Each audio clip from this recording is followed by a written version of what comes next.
I'm at the local compost site where I've got my mulch for the trip. I rented a 5x9 trailer. We've got 2 yards of mulch in there with some cement for a project this weekend. All tucked away. That cement is going to keep everything from blowing away.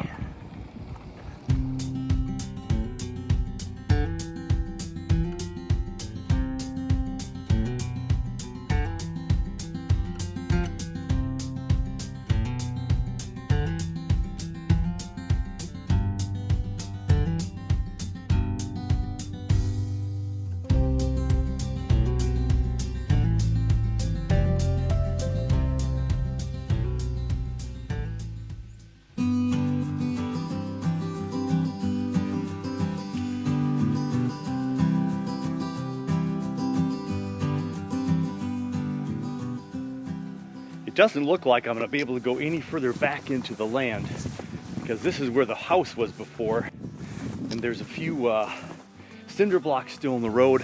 There's a few things keeping me from backing this trailer up. So we just have to do the hard work and unload and walk a little ways.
After unloading all the heavy stuff, then I had the light stuff, but also hard to work with, mulch.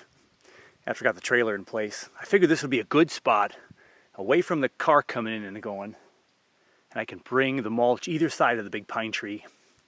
And good thing I remembered the pitchfork, because when you're trying to go through mulch with a shovel, it just sticks. But I have a pitchfork. I have no idea where I got that thing from, but boy am I glad I have it today. One of my main goals out at Bonsai Acres here is to practice what's known as permaculture, something I've been studying for the last couple of years. It's what led me to Rob Avis at Verge Permaculture, which built my passive solar green frame. But I want the land to work in conjunction with, well, me, the trees. One of the things I've been studying most recently is the scale of permanence, things that we can keep in mind when we are looking at a piece of land. And I knew I needed dry sections. I wanted to avoid a lot of the wet. It's nice to have some kind of grading on your property so you can move water around. So the scale of permanence, it's kind of those top 10, 12 things that you can do to create kind of this permaculture, this land that's going to work for you. And if there's a problem, you fix it with your land and the tools you have, the tools the land provides you, rocks, trees. Now the hardest part of the scale of permanence is at the very tippy top, and that's climate. Mother Nature is, well, Mother Nature. We can't do a whole lot about Mother Nature, but yet we can. There's a lot of projects around the world where people are creating these permaculture acreages of land and bringing back, you know, arid desert lands into more prosperous green habitats. And so you can do that. Going down the list, there's landform, which is the slope I was talking about. You got little downhills here, and you can use that to your advantage. Then water is way up there, because if you don't have water, water is life. And so we need to be able to capture water. I have a well on the property, but I want to capture as much water as possible on my land. So I'm not reliant on a well or a city or a county. Some of the newer things in the scale of permanence talks about some legislation or legalities. I'm around conservation land, so there's things I can't do close to the edge of my property if it's going to leak into the conservation areas. And then there's just your access, how you circulate around your population, or how your property rather. Resources within and outside the boundaries of the land, you know, and that's all, of course, everything around you, from the city to the county to the neighbors around you. There's vegetation and wildlife. Microclimate, we talk about microclimate and bonsai all the time. Buildings and infrastructure. Are you going to live on the land? Do you have a shed? I'm sleeping in a tent tonight. Then there's the zones of use. Are you going to have property lines that tell you where and what you're going to do? I'm going to have my trees in one location. I'm going to have my living quarters or a cabin or a trailer in another one. And the water sources are somewhere else. And if you have vegetation that you're growing crops, and those are all relatively easy to maintain and create in the early goings. You can put up a building, you can put off fences, which is what I'm doing this weekend. Then you've got your soil fertility and management. That's at the bottom of the list, kind of the easiest things to do. You can take care of the soil, and there's various ways, of course, you could do that. And then the overall aesthetics and the experience of the place. In my short time here at Bonsai Acres, I brought home 2 bags of trash. So I'm just cleaning up the place. The people before me left it kind of messy. There's a lot of spots where there's trash just laid out places. We're going to fix that over time, and you can do that right away, no money. Money to buy some trash bags, bring it back to your house and throw it in your trash. Recycle when you can. We're going to work on the zones, the fencing, and I'm going to try to prepare the soil for the trees. And that's what we're doing today. This weekend is all about preparing for the trees, maybe a little bit this fall, and then more so in the spring. Tilling the land, turning over that soil just to kind of see, get rid of some of the weeds so they're not going to compete for the root structure down below. The scale of permanence. One of the most important parts of this whole trip too for me is I was super excited about getting into things and starting to till the earth and move things around. But first you have to walk the land multiple times, and I have, and I did it again today. The wetland manager guy came out and we walked the property. We talked about the wetlands below me and the little corner back in my northeast corner of my little tiny larch bog, and what you can and can't do. So I talked about putting boardwalks in the boggy areas, talked about trails, where can I put a pond, and what can I do in my property. So now I have a good sense of what I can do on the land based on the wetland preservation. And so I can build my fence, I can till the earth, I've scoped the land and figured out, is this really the best place for the trees right now? And I think it is. So we can continue our work.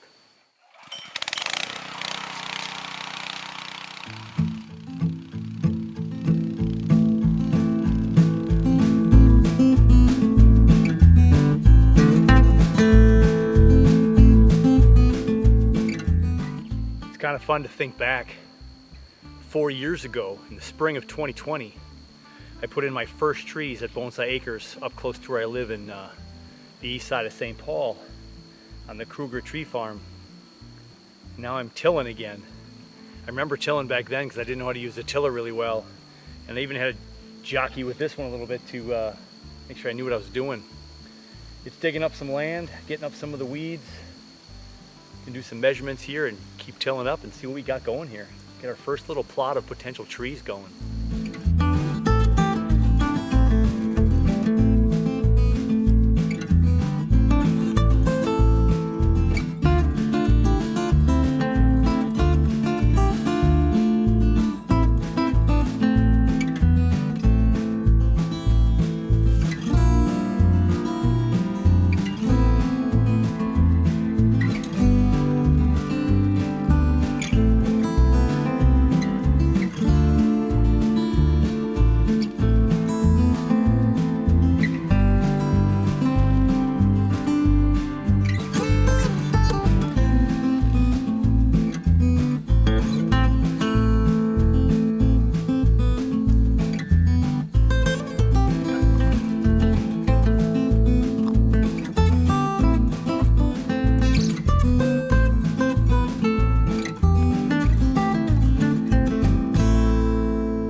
tilled the land back and forth a couple of times, and I got most of the weeds out of here.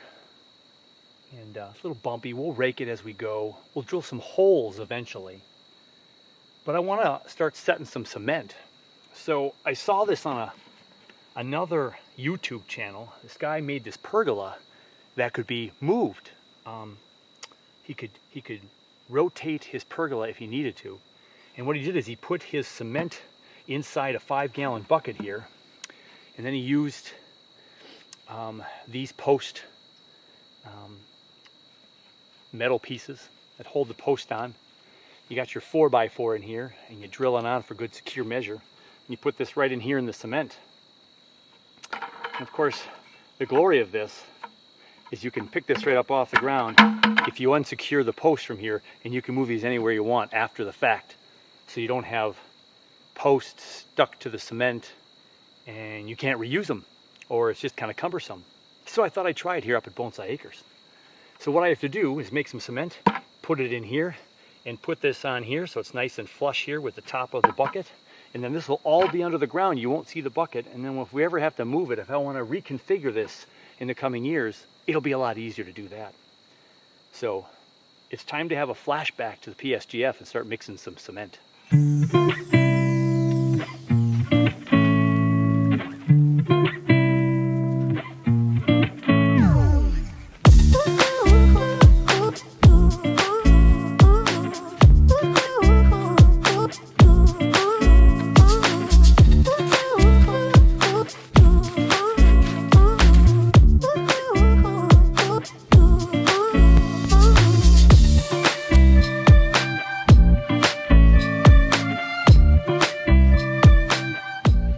We had enough for 5 buckets.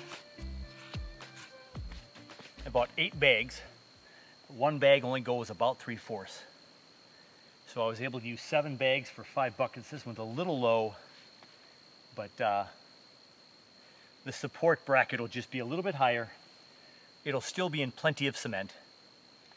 And maybe we'll tuck that one down just a little bit lower. As long as I have access to the drill holes, I'm good. So they're all probably higher than they need to be. And I keep tapping them just a little bit if they're a little bit crooked. So those are going to firm up. I can lift them up and bring them anywhere. I can attach the beams to them to put in the ground. We'll bury them completely. You won't see them at all. Then we'll put up our fence so the deer don't eat the trees when we start to plant them. Whew. This is a good day one. I got a lot accomplished. I think it's time to clean up a little bit and consider going into town for dinner.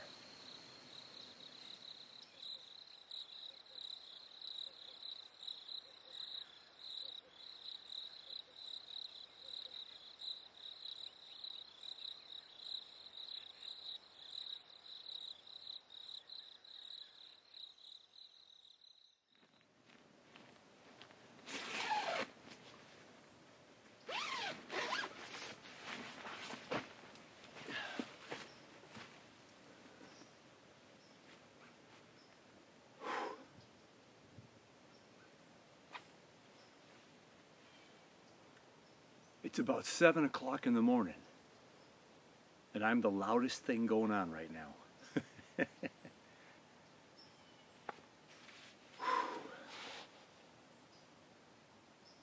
little chilly last night, but we survived. Down to about 50 degrees. Beautiful sleeping weather, as we say in Minnesota. It's time to get to work.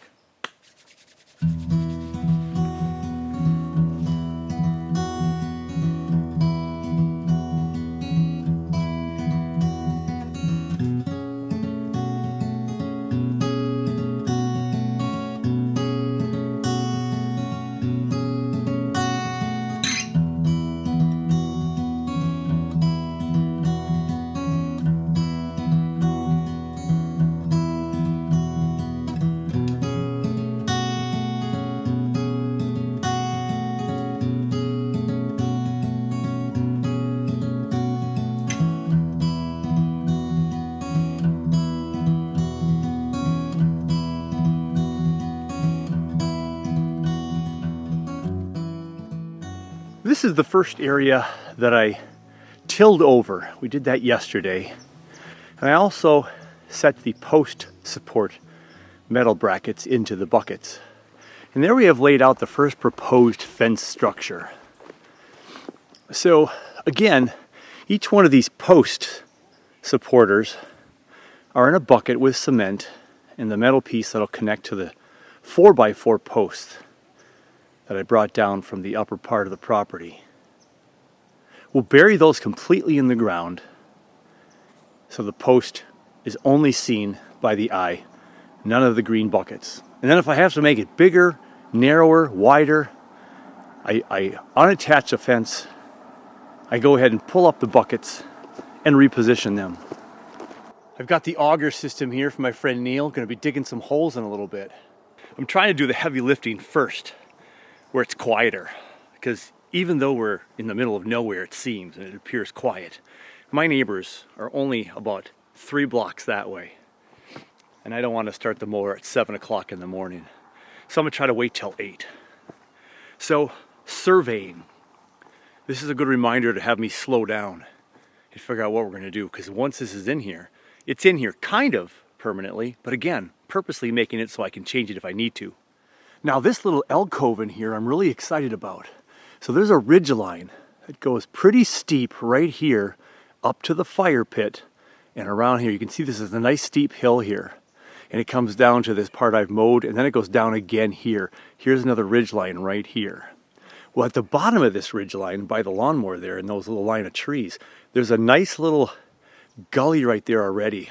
The hill comes down steep right there, and then it goes downhill, and it's kind of flat here, but there's just a little bit of an indent here, and I'm going to highlight that. I'm going to make a dry riverbed that'll be dry in the summertime, but in the spring should have a lot of water from up top. And in here with this ridge as a curve, it's almost like a horseshoe. I'm going to clear all this out next pretty soon here, and there's this nice little area. I think I'll put my pond right there. I'll be able to have some cascading waterfalls from the top. The fire pit's up there, so it's an odd position in regards to sitting by the fire. But down here, you'll be able to be with the trees and looking out at this pond. And all kinds of different tree structures around it to border it in. So that's going to be the pond. Now the tiller machine is quieter. Maybe I'll start that up first.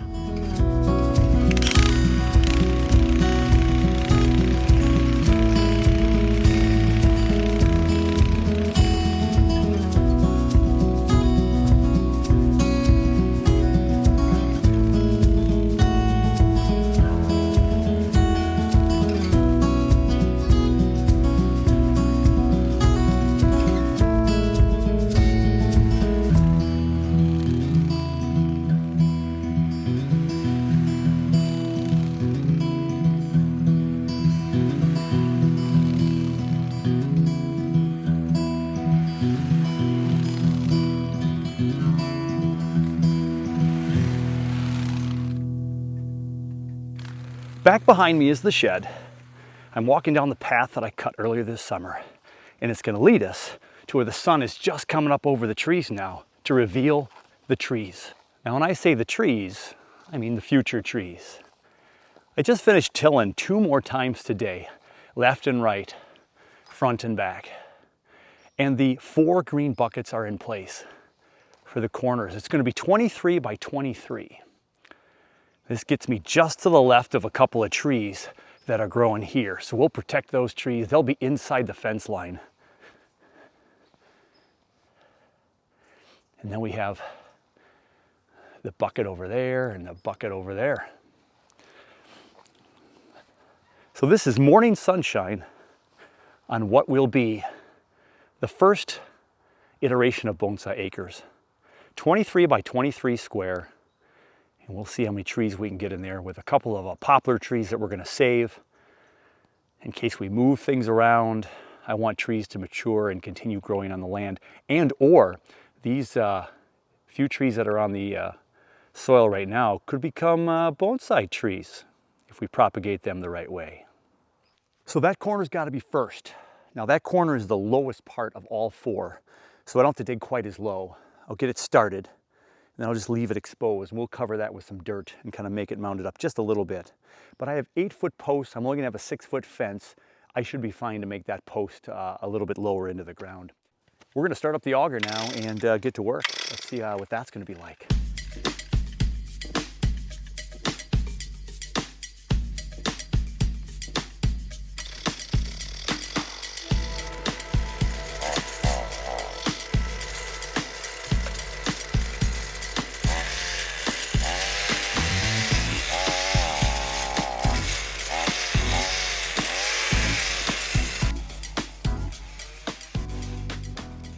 So digging the first hole was a little bit of a surprise. It wouldn't go past the initial auger piece, and I was like, hey, is this going the wrong direction? But lo and behold, you've got to wobble it around a little bit and get that digger piece, that little angled piece of metal to kind of grab that dirt and make it go down. And then of course, be careful. My biggest concern is rocks in this property because there's a lot of them. And when you hit a rock, it kind of takes the whole auger and you with it if you're not careful.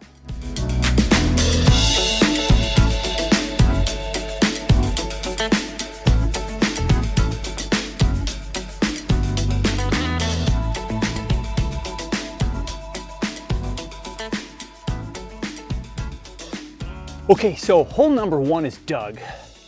And I dug this one first because it's the lowest point of trajectory compared to the whole 23 by 23 square. And so this one literally could have been on the ground and it would be still higher perhaps than those dug and buried, at least that corner opposite over there. But this is definitely plenty in the ground. I'm gonna go ahead and bury this thing all the way up to cover all of this, and just so this is exposed, and we'll be able to get that 4x4 in here and bolt it on. And then we're gonna go ahead and cover dirt up so you don't see any of this shiny stuff. And so we're gonna make a big mound of dirt here in the end anyway. And then the fence will come right down to the edge of the bucket here, going this way and that.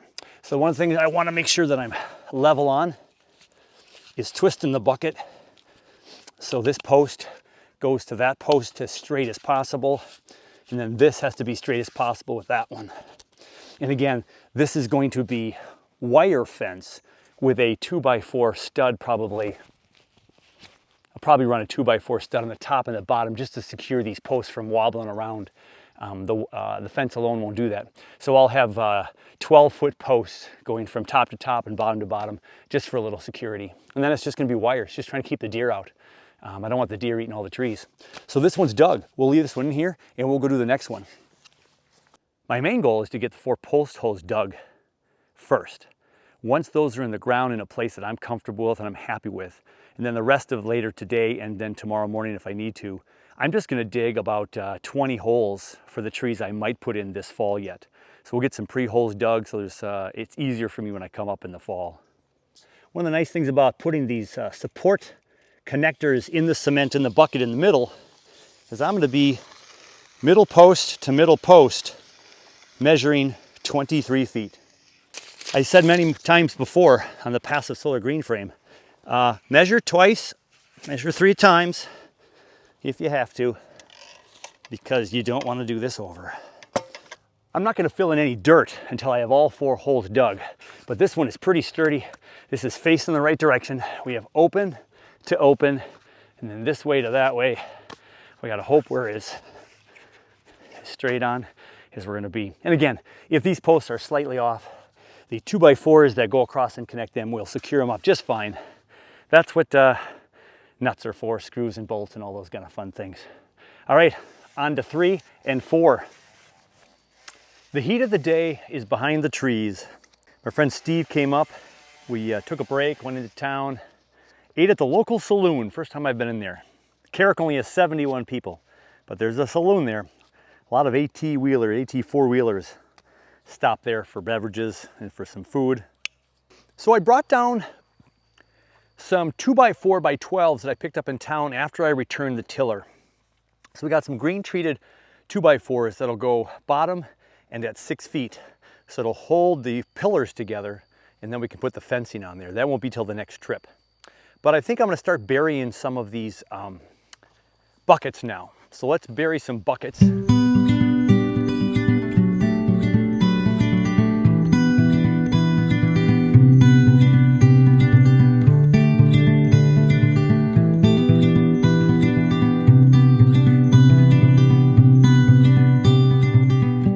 I tilled,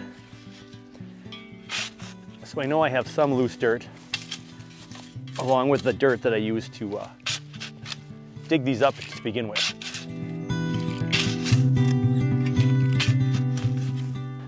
A lot of loose dirt, which is nice from all the tilling, so we can get access to dirt pretty close by if we didn't leave ourselves these wonderful piles.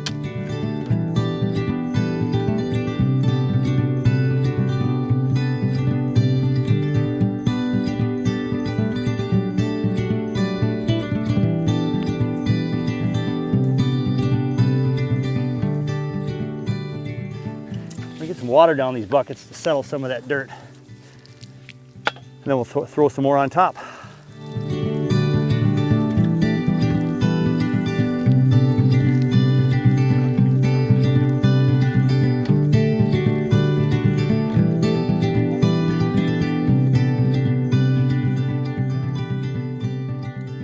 So I'm feeling pretty good about the work.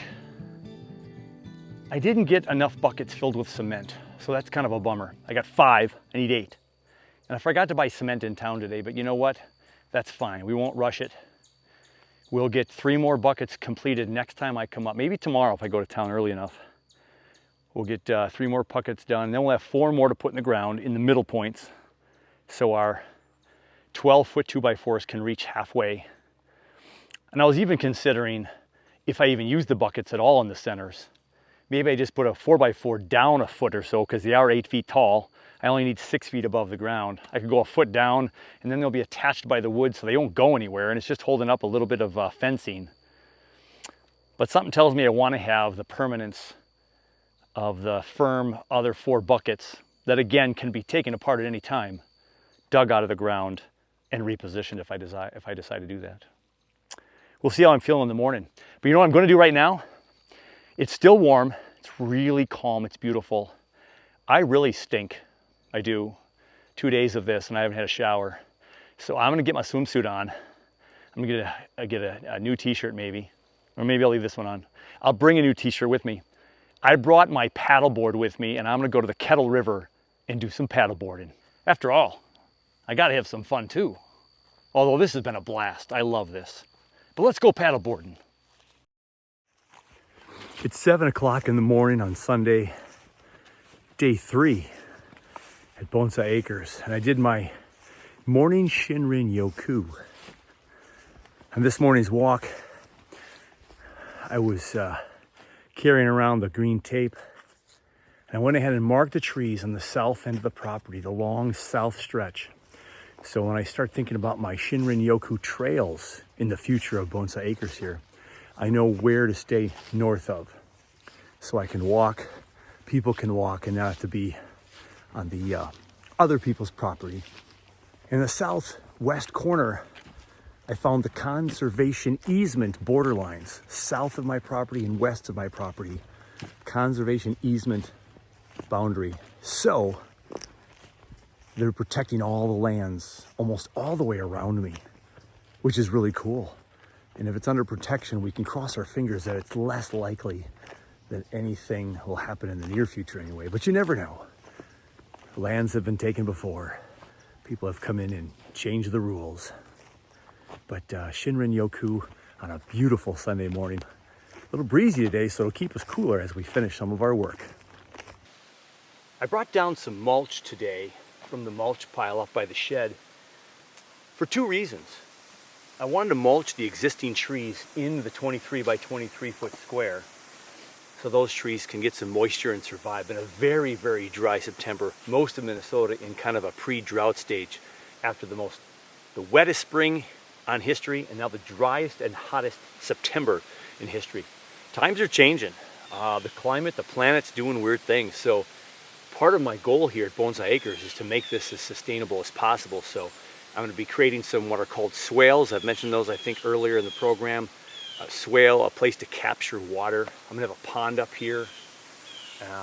Got to reserve some of that water, especially if the pump ever goes out.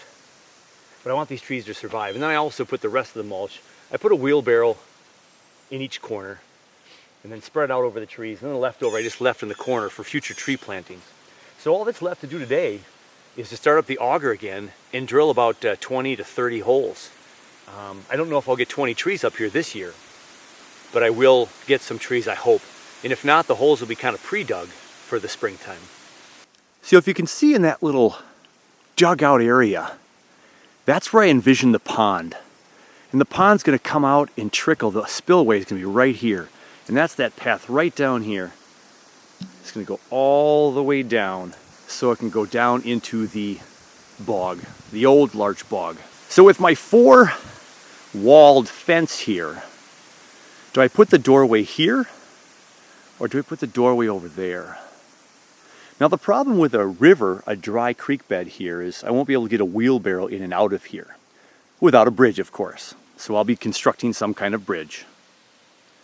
And so this would be straight in. Right from the hillside here, this would be straight in right here. Be a nice straight way to come in. But I kind of like the door thought over here. If I put the door over here, I can open up the door and peer in at the pond and just kind of sit here at the edge and have this right side and left side protected. So as I change from the other angle here, now I'm in the pond. I'd be in the future pond looking out at the first fenced in tree farm.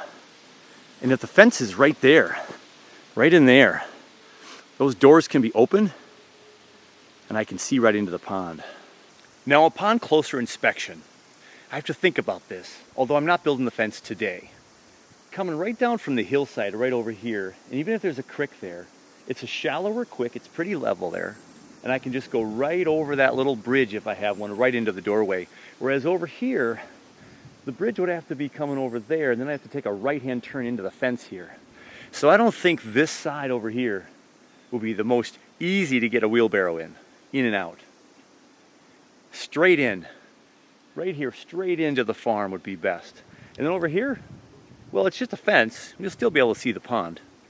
And I'll make other benches, maybe just on the other side of the fence, so you can sit and enjoy the pond. We'll see if that works. And now that I think I have an idea of where the fence should go, let's drill some holes in vertical lines, east to west, where I'll plant my trees, leaving a center gap in the middle to bring in wheelbarrows in and out easily.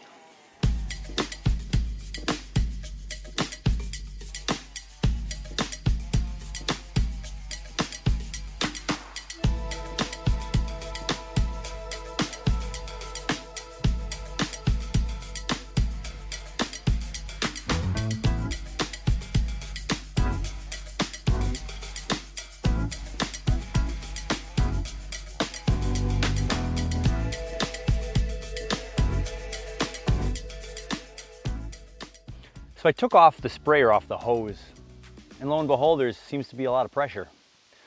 The hose must have some kind of dirt, grime in there. I got the last bucket put in there.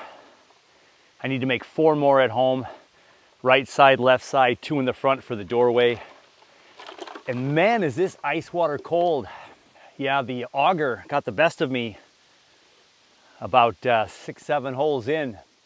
I hit a root or a rock, and it jolted that thing right out of my hands. If I haven't showed you already, let's show it to you in slow motion.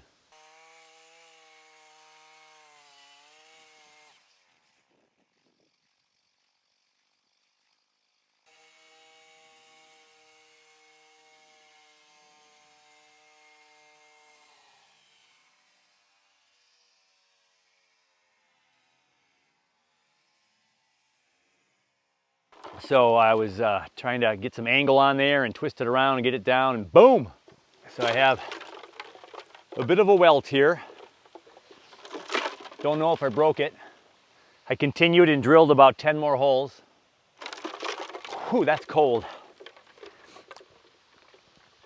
Yeah, so we got about 2, 4, 6, 8, 16, 17, 18, 19, 20, 22, 23, 24, about 25 holes.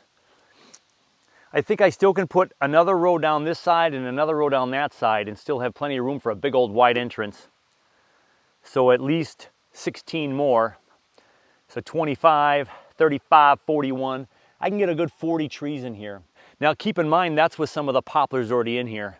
1, 2, 3, 4, 5, 6 poplars. So I'm putting water on the trees that I've mulched.